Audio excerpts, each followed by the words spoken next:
हाँ जी बेटा जी, अगला आर्टिकल है बेटा जी, phase relation between 2 points on a wave. आपने फेज रिलेशन निकालना।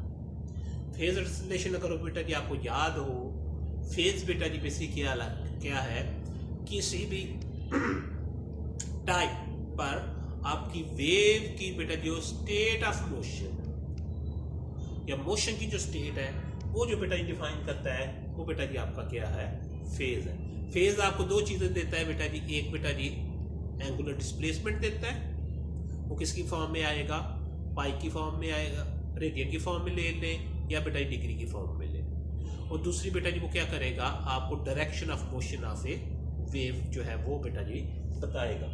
अब आपने बेटा जी क्या करना है, phase relation between 2 points on a wave निकालना है। लेकिन बेटा जी उससे पहले थोड़ा सा बेटा जी हम वेवलेंथ को इलैबोरेट कर लेते हैं, कि दोबारा बेटा जी हम उसको देख लेते हैं। अब बेटा जी हमारे पास एक वेव है, ये बेटा जी उसका क्रस्ट है और ये बेटा जी क्रस्ट है, ठीक है जी। और ये बेटा जी ट्रफ है और ये बेटा जी ट्रफ है, ठीक हो गया। इनको बेटा जी अगर हम कोई नाम दे देते हैं, ये कहता है कि ये सी है, ये बेटा जी सी डैश है, ये बेटा जी डी है और ये बेटा जी डी डैश है, ठीक है जी। उसके बाद बेटा जी क्या है कि वेव जो है बेटा जी यहां से स्टार्ट हो रही है और यहां पे बेटा जी क्या कर रही है, खत्म हो रही है, ठीक है जी।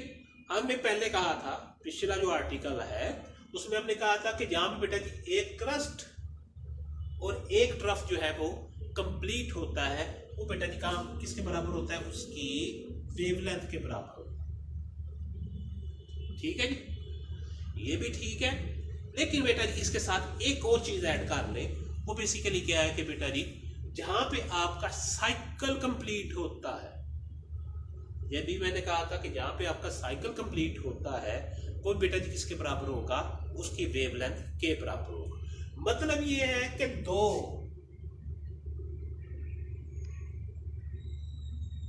अगर दो हमारे पास क्रस्ट है,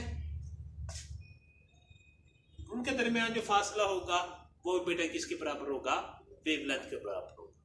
या दूसरे लफ्जों में बेटा जी अगर हमारे पास दो ट्रफ है, उनके दरमियान जो फासला होगा वो बेटा जी वेवलेंथ के बराबर होगा। मतलब ये है कि आप यहाँ पे हाफ से स्टार्ट कर रहे हो और कहां तक जा रहे हो, हाफ तक जा रहे हो, यहाँ पे आपका एक साइकिल कंप्लीट हो गया, ठीक है जी। तो इसका मतलब ये होगा एक क्रस्ट और एक ट्रफ को मिलाने से जो टोटल डिस्टेंस बनता है वो बेटा जी वो क्या बनता है, वेवलेंथ के बराबर बनता है। या दो क्रस्ट, ठीक है जी, और बेटा जी या दो ट्रफ जो है उन दोनों के दरमियान जो डिस्टेंस है वो बेटा जी क्या होगा, वेवलेंथ के बराबर होगा। अब एक इंटरेस्टिंग फैक्ट ये है कि अगर यहां पे बेटा जी कोई पॉइंट पी है और यहां पे बेटा जी कोई पॉइंट पी डैश है, इन दोनों के दरमियान जो फासला होगा वो बेटा जी वेवलेंथ के बराबर होगा, ठीक है जी।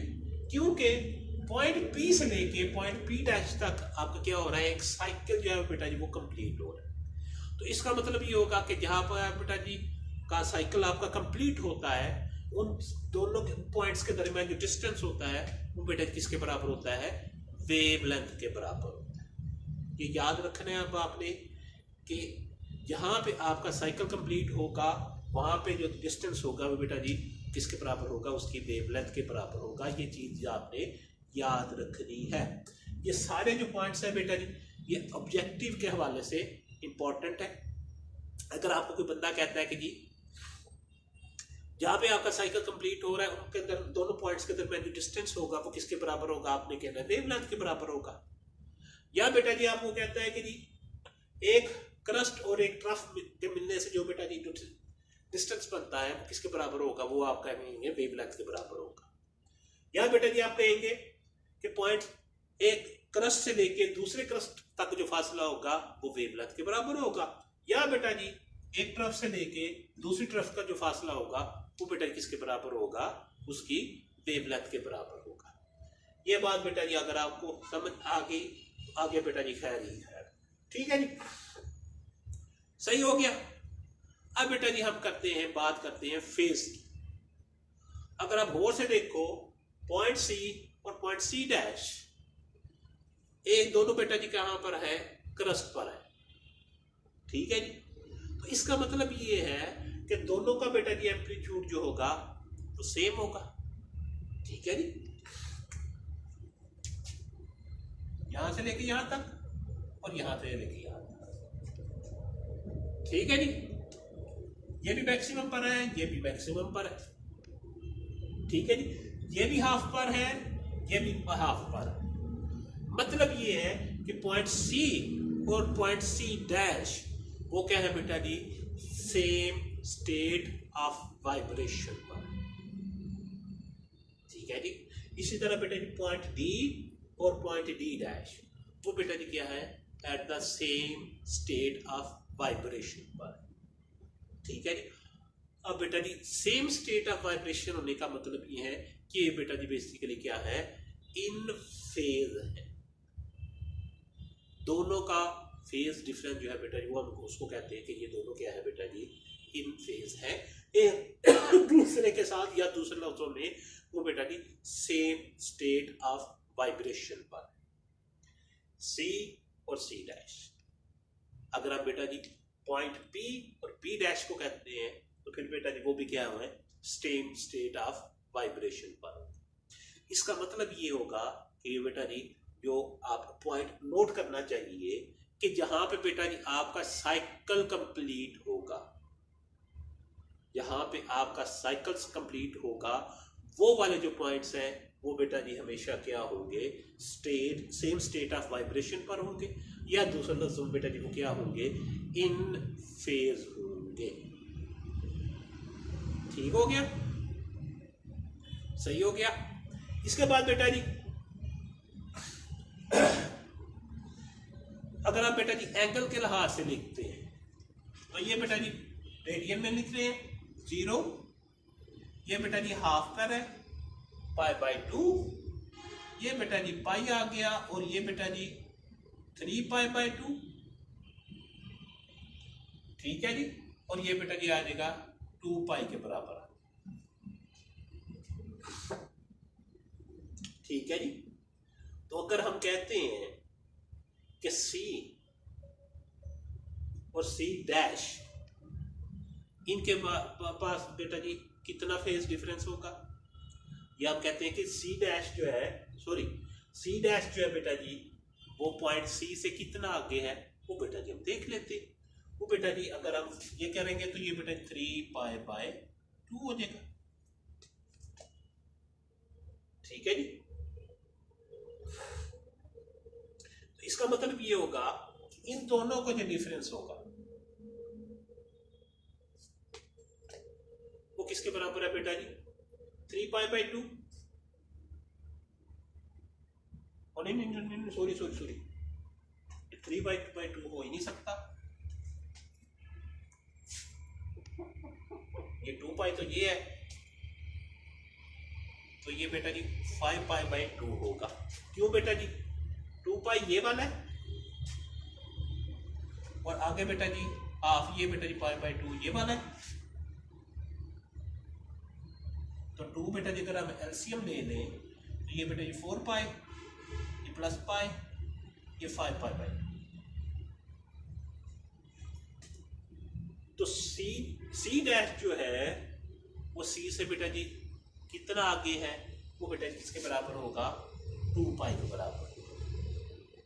यहाँ पे बेटा जी आपका साइकिल जो है वो कंप्लीट हो रहा है, ठीक है जी।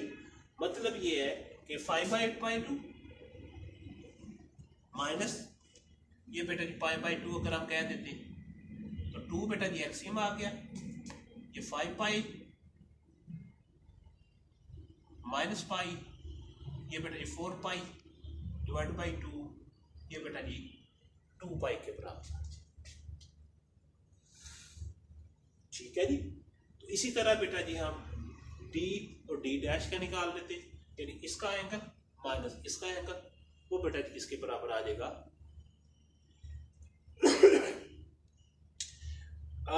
किसके बराबर आ जाएगा बेटा जी, वो 2 पाई के बराबर आ जाएगा।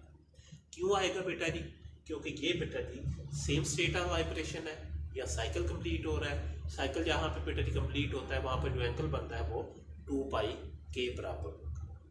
अब बेटा जी वो कहता है कि एट एनी डिस्टेंस है हमारे पास x,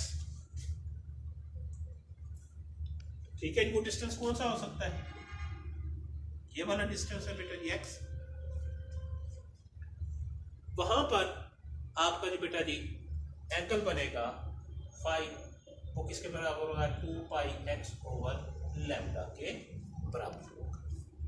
किसी भी पॉइंट पर जो आपका फेज बनेगा वो बेटा जी किसके बराबर होगा, 2 पाई x ओवर लैम्डा के बराबर होगा। अब बेटा ये कैसे आता है, इसको देख लेते हैं। हम कहते हैं कि जब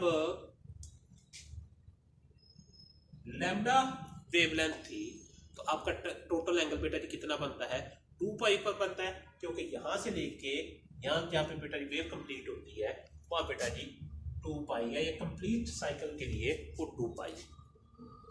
वन वेवलेंथ के लिए बेटा जी कितना होगा, 2 पाई ओवर लैम्डा। अगर आपका डिस्टेंस x है तो वो बेटा जी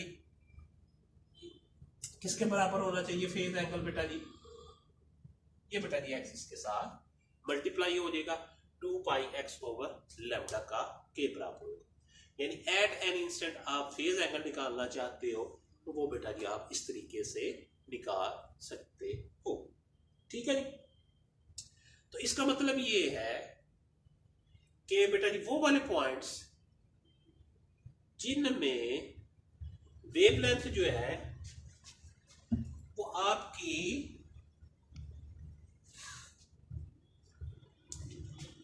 लैम्डा आती है, 2 लैम्डा आती है, 3 लैम्डा आती है, या सो ऑन आती है, वहां पे बेटा जी आपका जो फेज जो होंगे वो पॉइंट्स जो है वो इन फेज होंगे।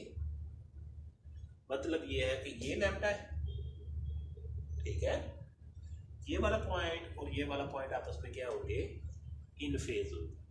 या C और C डैश जो है बेटा जी इन दोनों के दरमियान जो है पाथ डिफरेंस जो आ रहा है वो बेटा जी लैम्डा के बराबर है, तो बेटा जी ये क्या होंगे, इन फेज होंगे। 2 पाई,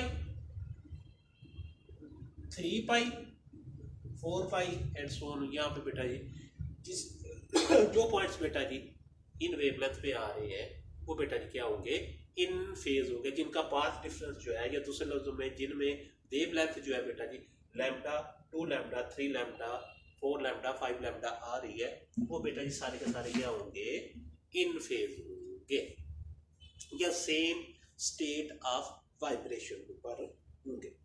अब बेटा जी दूसरे जो है बेटा जी lambda by 2, 3 lambda by 2, 5 lambda by 2,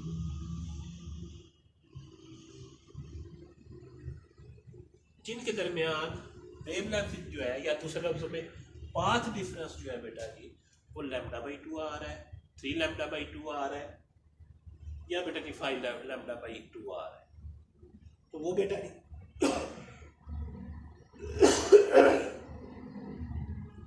वो बेटा जी कितने एक दूसरे के साथ उल्टा फेस होंगे, वो बेटा जी अब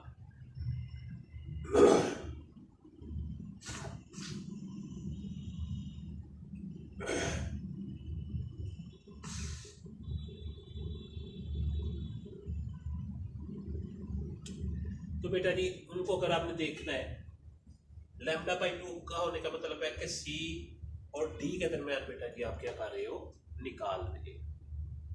तो बेटा जी D पर जो आपका एंगल बन रहा है वो बेटा जी 3 लैम्डा बाई 2 3 पाई बाई 2 बन रहा है, माइनस और बेटा जी ये पाई बाई 2 है, ये निकालना चाह रहे हो, तो ये बेटा 2 पाई डिवाइडेड बाई 2। इसका मतलब ये है कि पॉइंट सी और पॉइंट डी के दरमियान जो बेटा जी वो फेज डिफरेंस जो है वो बेटा जी कितना है, पाई के बराबर। मतलब ये है कि पॉइंट डी जो है पॉइंट सी से पाई फेज से आगे है बेटा। तो इनको हम कह देंगे कि पॉइंट सी और पॉइंट डी ये बेटा जी क्या होंगे, आउट ऑफ फेज होंगे, ठीक है जी, with the angle phase angle of pi. मतलब ये है कि जिनके दरमियान एंगल जो है बेटा जी 2 पाई के बराबर होगा वो बेटा जी इन फेज होंगे, और ये बेटा जी क्या होंगे, विद ए हाफ पीरियड जो है बेटा जी ये आउट ऑफ फेज होंगे, जिनके दरमियान फेज जो डिफरेंस आएगा वो पाई के बराबर आएगा जी।